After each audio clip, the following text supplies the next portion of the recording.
Habang nasa daan kami papuntang Batangas via Cabiang Tunnel, may nadaanan kaming mga unggoy sa gilid lang ng kalsada.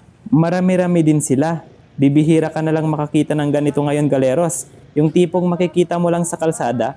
Kaya naman hindi namin pinalampas at huminto muna kami para mas makita at ma-experience namin yung ganitong pangyayari.